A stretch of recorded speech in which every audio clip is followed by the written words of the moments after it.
I'm Alex Budak. I'm a social entrepreneur, a faculty member at UC Berkeley's Haas School of Business, and the author of the new book, Becoming a Changemaker. Today on the show, we discuss finding your natural curiosity to help you question the status quo, how microleadership is the antidote to both micromanagement and complacency, and why being a changemaker sometimes means having the courage to quit when things aren't working. Stay tuned. Welcome back to our delicious conversation with Alex Budak. He is a social entrepreneur, faculty member at Berkeley Haas, and the author of Becoming a Changemaker. He teaches, speaks, and writes to help people make positive impact in their lives, their careers, their communities, and societies. He's done some amazing work. He's spoken on leadership and entrepreneurship and change making around the world, from Cambodia to the Ukraine, from the Arctic Circle to UN agencies, and he's worked with leading companies as well as the White House. So let's start there. How did you end up working with the White House? Tell us about that. Sorry, maybe before I get into it, I don't want to overstate what I did. I just gave a talk there, so it's not like I did a lot of work. That's important, mate. We're not overstating anything. How did that happen?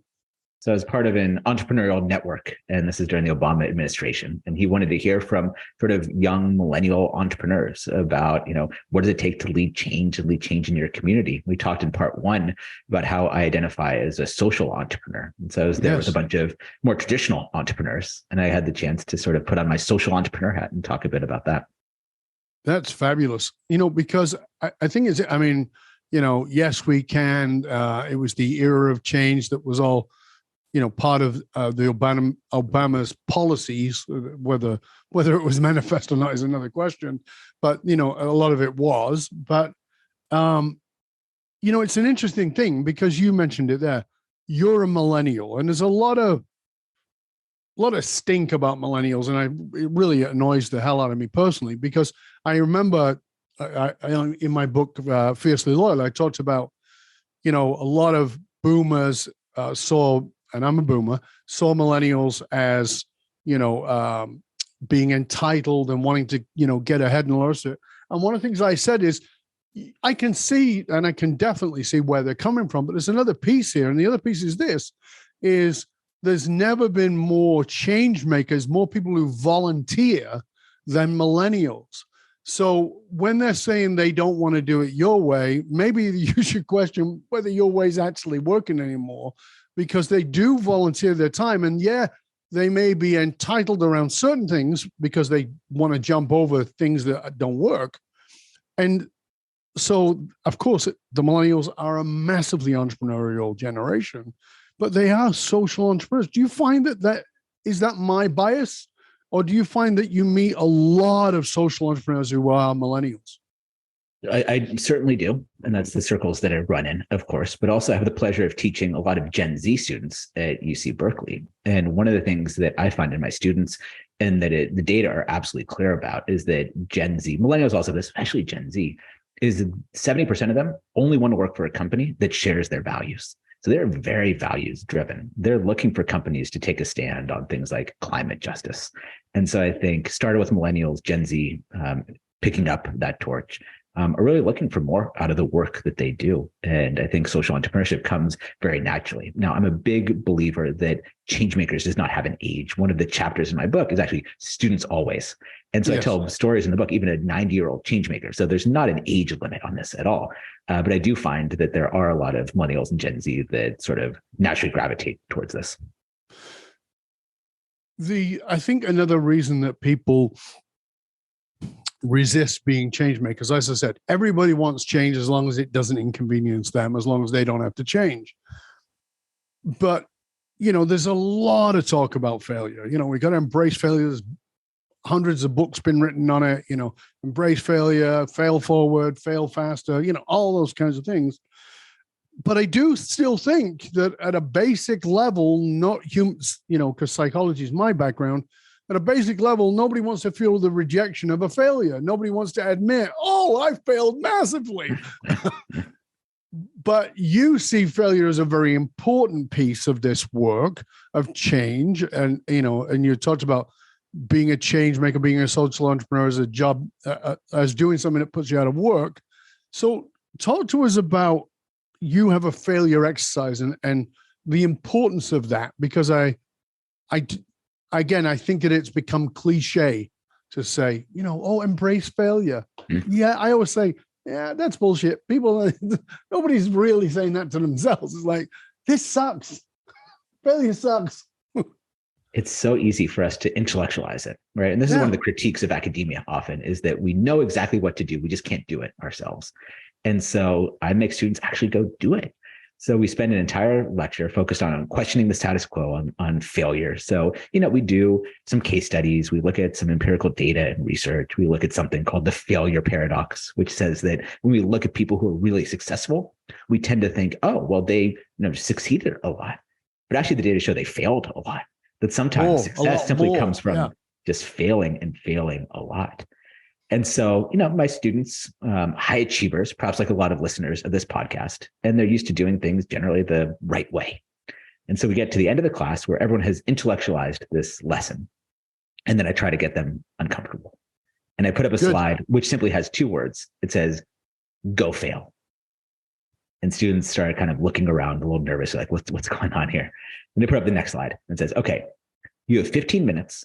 You have to go leave the classroom, and you are not allowed to come back until you've gotten rejected, until you've asked for something and gotten a no.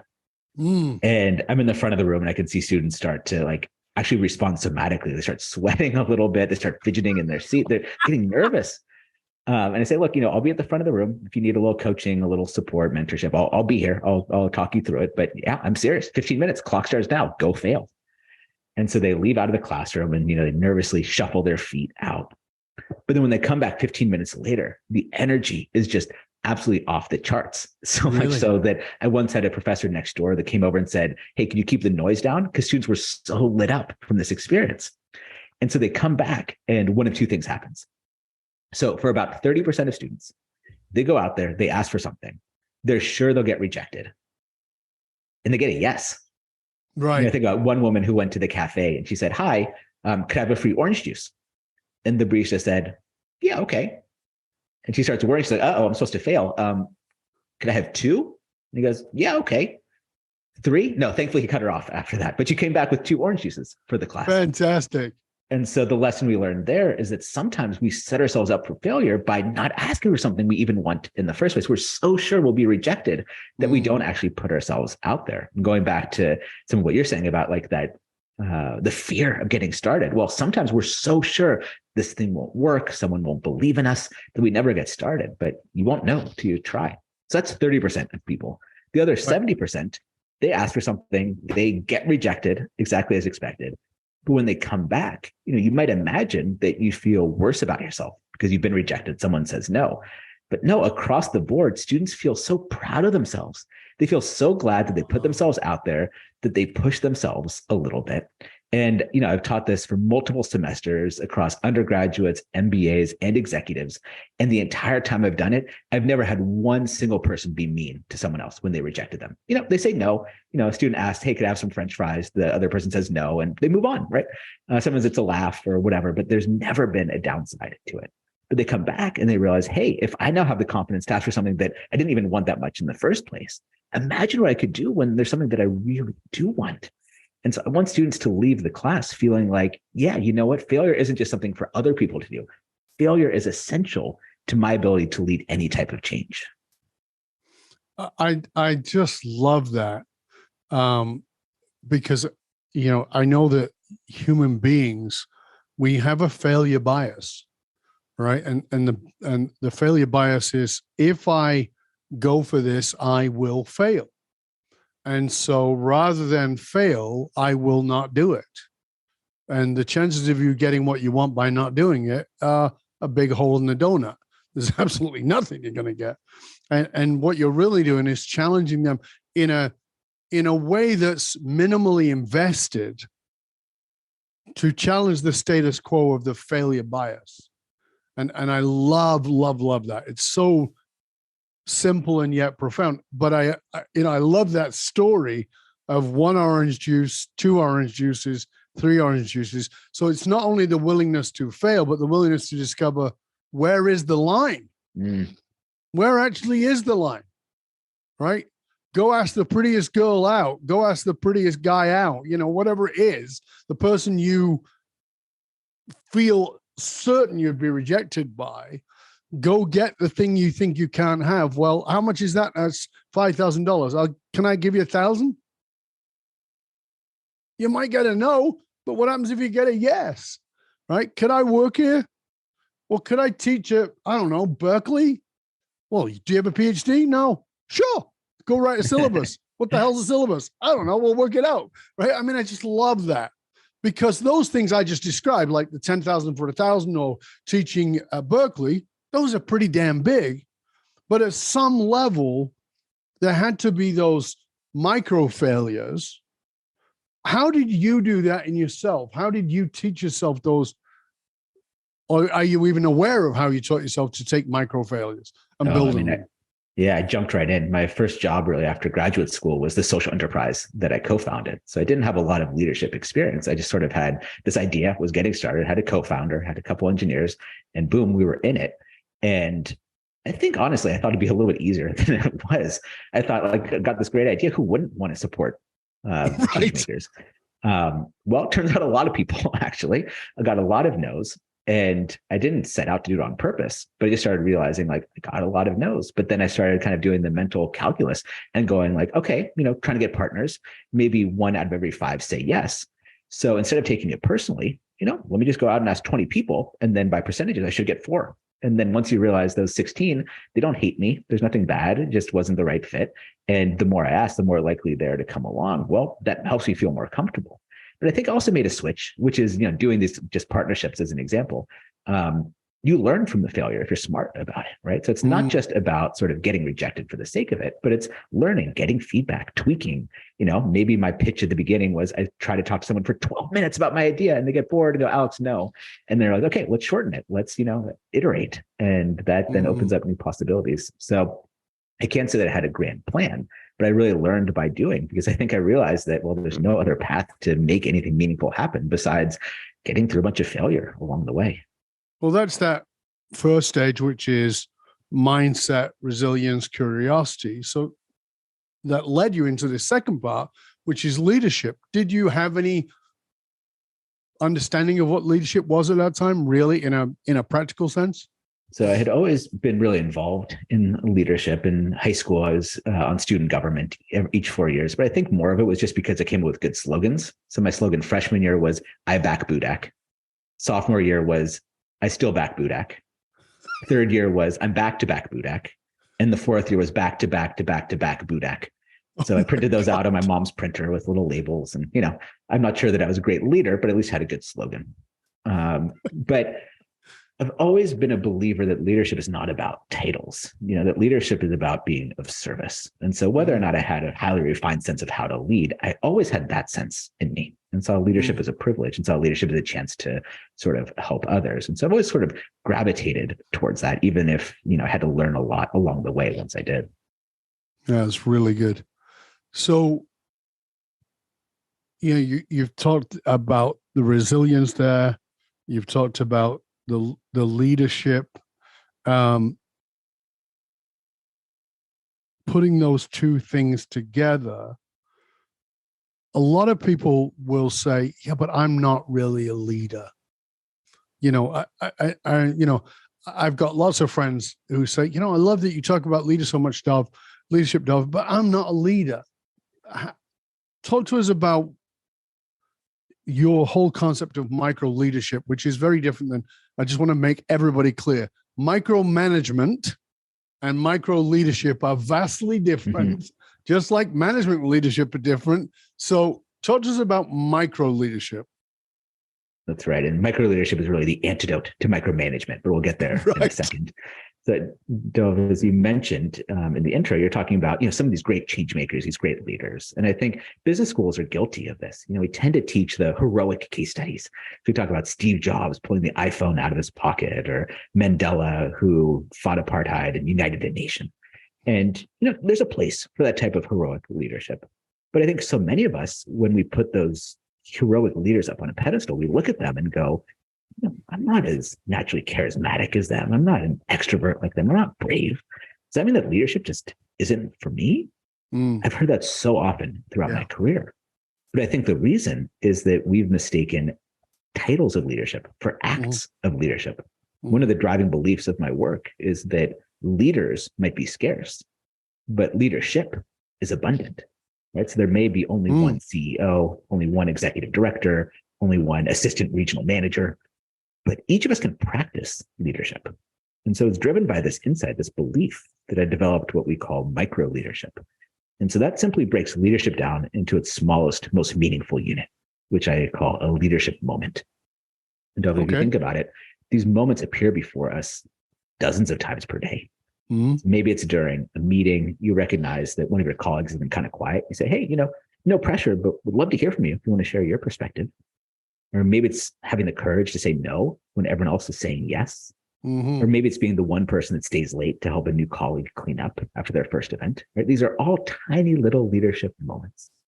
And no one will ever tell you you went too far because you did these things which are rooted in helping others. But instead of thinking about leadership as a title, I believe the bravest thing you can do is actually stand up and say, yeah, you know what? I can be a leader. Each micro leadership act might be small, but if you do a few of these per day, you look back after a few weeks, a couple months, and you realize, wow, I've actually done the work of leadership.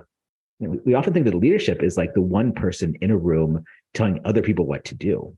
But no, really, leadership is about rolling your sleeves up and getting involved and I think serving and helping others. And through micro leadership, we can actually see how accessible it is, that it's not about waiting for permission from someone else. Instead, it's giving ourselves the most important permission we need, which is our own, to go be a leader. Yeah, I've often said that we think that leadership is tell, but leadership is do. Yeah. Right. We oh, you're a leader. You tell us what to do. Right. As opposed to, oh, you're rolling up your sleeves and doing this. Well, who's in charge? Well, I guess I am. Right. And it's such an old school thinking. How do we break people out of that? What's your thoughts on how do we break people out? Because they think if I'm going to roll up my sleeves and I'm going to help, I'm not going to be seen as a leader. Now, you and I understand that that's actually leadership in action, but their mindset, their framework, their conditioning, their hypnosis is that I've just lowered my status by doing this. So I break leadership down into 3 steps. So the first is give yourself permission, right? So stop waiting for permission from someone else. In the book, I tell the story of Sedona Prince. She is a basketball player at University of Oregon. And during 2021, during the NCAA tournament, the men's tournament was held completely in one location, women's in another location. And she realized an inequity. She realized that the men's weight room was expansive and nice, and the women's weight room was literally just a sad little rack of dumbbells. And so if you think about it, there's 64 teams in the tournament, 15 players per team, plus staff, plus coaches. So 30 per team, probably 2,000 people saw that same inequity, but no one took action. And now Sedona, she didn't have a title. She didn't have authority. She just had a phone, perspective, a voice. And so she said, yeah, you know what? I'm not going to ask for permission from my coach or athletic director. I'm going to step up. So she filmed a 38-second TikTok video, reposted it to Twitter, and she catalyzed a national conversation. She got NBA stars like Steph Curry weighed in. She got the attention of the NCAA, the governing body, and actually changed the weight rooms as a result. And so what I love about that story is that what she did is impressive and inspiring, but also completely ordinary. What she did is what 1,900 other people could have done. She just took her phone and said, yeah, you know what? I'm going to give myself permission to stand up and do this. So step 1, give yourself permission. The second is going beyond yourself, right? So we've talked about this, our shared belief that leadership is about helping others, about looking out for others. And that's where micro leadership really is. And that's where when you think about all the opportunities that appear for you to help someone else throughout the day, countless. And so seize those. And then the third one is simply do it again and again and again. Any one single act of micro leadership might not be that big, might not have that much impact, although you never know. But it's the collective sum of those actions that have huge impact. When you look back and you go, look, I may not have the title of a leader, but over the last 2 months, I've just done all the things that a leader does. Hermione Ibarra did great work looking at what are the traits that leaders need to have today to be effective. And I would say all of them, except maybe one around decision-making, are things that don't require a title. right? These are things like collaboration, about supporting others, about questioning status quo. These are all things you can do regardless of title. And so instead of waiting for that title, if you just roll up your sleeves and start taking action, you'll be amazed at the way you sort of be right before your eyes become a leader. So I can, we've heard this theme throughout that there was a mindset for you, there was wanting to make a difference, the interest in diversity, et cetera, et cetera. But was there a turning point for you? I mean, you talked about being in India, of course, but that's not what I'm talking about. I'm talking about, was there a point when you recognized that you were doing something that was putting you in your own way that changed your direction at all? Because I think a lot of time people get stuck with this. It's not possible for me. And here's the backing the truck up with evidence. And I often like to ask leaders and say, well, what was the turning point for you? What was the moment that you realized I'm doing this and I'm in my own way? And when I don't do that, things get better. Was there something like that for you? This was one of the hardest things I've ever had to do as a leader. So I co-founded Start Some Good. And honestly, I got burned out. I got to the point where I wasn't taking care of my physical or mental health. I was working probably 80, 90, maybe even more hours per week. I was running myself thin. And I got to the point where I just couldn't see the forest for the trees. I had lost perspective on what it took to lead the organization. And I wish I had been able to step back sooner. But for anyone who started something, that like your ego, your identity becomes wrapped up in your organization. Right. On top of that, I had a couple of my friends who I'd recruited to join the team. We were still hustling every day just to make payroll. I also, at the same time, was no longer the leader that our team needed. And so it was a really hard decision. But I realized that I needed to step away, both for my own well-being, but also for the well-being of the organization. Sorry for the drop. I had to switch rooms. The Wi-Fi dropped out. As I was saying, we were having trouble making payroll. And I started realizing that I was no longer the leader that our team needed. It's a painful thing to recognize when you invested so much into your organization, and even the team I had recruited included some of my really good friends. But it was at that moment I realized that Start Some Good wasn't the only way I could have an impact in the world. And as painful as it was to recognize, I also knew that for the well-being of the organization and the impact that we wanted to have as a company, it was also time for me to step aside. And so it took a lot of courage to have that conversation with my co-founder, who I have to say he's done an amazing job continuing to lead the organization today. But I had to have that conversation and say, look, we started this thing together, but it's time for me to move on. Really, really hard for me to do. But as I look back, it's something that I'm quite proud of doing because it was the right thing for me and for the organization. It's a fascinating part there because I think that, we've all heard the saying that the cap, the ceiling on your organization is the founder because, there's a limitation to that. And to get to the place of recognizing I'm actually not in service of this thing, it's outgrown me, that takes a special kind of courage because as you mentioned it, and I was going to bring it up, but you mentioned it very clearly, which is we get very identified with. We think that this is who we are. It's, hi, I'm Alex and I'm the founder of, as opposed to I'm Alex, who is a human being, and I just happen to be the founder of. We get very attached to that. And so I think that's a really good understanding. Again, was that a failure that you had to walk away, or was that a lesson, a way of learning, and a way to grow and breach the status quo? So that's a really good example. As we come to the close of the show, I would really love for you to, I'm going to, of course, give you a chance to tell everybody where they can find out more about you. But before that, I want to give people sort of a sense of practicality. What's something that anybody listening can go away and do to integrate what you've been talking about, preferably in the next 5 minutes, but certainly within the next 24 hours? What's something they could do and go, okay, I'm going to go do this to be that change maker? Yeah. So I'm a big believer in catalyzing change through culture.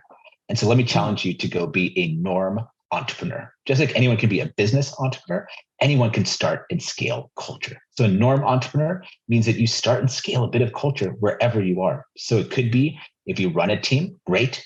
But even just a member of the team, try to create a new norm. And it need not be big, right? It could be as simple as your team's doing a lot of Zoom meetings these days and everyone's exhausted. And you say, hey, instead of like just jumping straight into the agenda, let's take 5 minutes up front, just check in. Hey, how's everyone doing? What's going on for you, right? It's a tiny little norm. Just like a business, there's no guarantee your norm will be successful, but it's egalitarian. Anyone can lead culture from wherever they are. So that's my challenge to you is think about culture as a catalyst for change and think about a norm you'd like to create, a part of culture you'd like to create, whether that's in your team, your organization, even your family or your friends. Absolutely. Think about a new norm and go create that. Because once you see yourself, give yourself permission, that's where some magic starts to happen. Yeah, it's a lovely thing to say because I think that, I've often said, well, I go to my mom's for Christmas and it's kind of a tradition. I'm like, why? Tradition, as the saying goes, tradition is peer pressure from people who are dead. I love that. And so why don't you create a new tradition? And so, I think people, particularly you mentioned Zoom, people with Zoom started come back in and say, we got to be a bit more personal, blah, blah, blah. But what I would like to say is that there's other ways you could certainly do that, but you may go, well, we've been doing that and it's not really working. Well, start with something like, for instance, what failure did you have this week that you're proud of? How about that one? That fits perfectly with what Alex has been talking to us about. Or, what was your most creative idea that you heard or gave? So it doesn't have to be yours. You heard or gave in the last 7 days, or who inspired you that's not traditionally inspirational? It might have been a comedian, might have been a singer, might be, it's like just giving people permission to explore beyond those rigidities. And I love that. Thank you. That's a great place for us to finish. So please tell everybody where they can find more about you, Alex, about your books, about your teachings, about all the ways to access you and your wonderful work. Thanks, Dov. Yeah. So for the book, you can get it on Amazon, Barnes & Noble, any place that good books are sold. And the best place to connect with me is on LinkedIn. I love connecting with leaders and change makers. So feel free to reach out. I'm super responsive. Would love to connect with you there. And you can also go to my website, alexbudak.com, where you can find some of the resources that I talked about. But mostly, the world needs more people like you to become change makers. Would love to connect with you. Fabulous. Thank you, Alex. We really appreciate it. It's been a great conversation. And there's a lot of inspiration and a lot of practicality in both episodes. If you didn't hear the first episode and you just happen to come in on the second, go back and listen to the first. I think you'll find it pretty fascinating, particularly Alex's journey into what gives him and his life meaning. It's pretty awesome. So get on back there. And for you, remember, those who control the meaning for the tribe also control the movement of that tribe.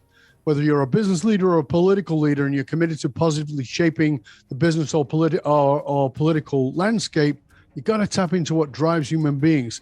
You can do that through learning how to apply the emotional source code and the anatomy of meaning to drive your people. I am Dov Baron, and I am here to show you and businesses, your teams, and your leaders how to harness their emotional source code to move the tribe, because unified, actualized meaning is the single monolithic difference between mediocrity and greatness for all individuals and companies. I want to thank you for sharing the show with everybody you know. Till next time, stay curious, my friends. Stay curious about how you actually can be a change maker, that you don't have to be awesomely powerful. You don't have to have a title or a role, but you can make massive changes, and you can not only make changes, but you can also gather people around you to be change makers with you. I'm Dov Baron. I'm here to assist you tapping into your deepest meaning to reach that next level of clarity, focus, purpose, and profit in your business, your life, and your leadership impact. And I am out.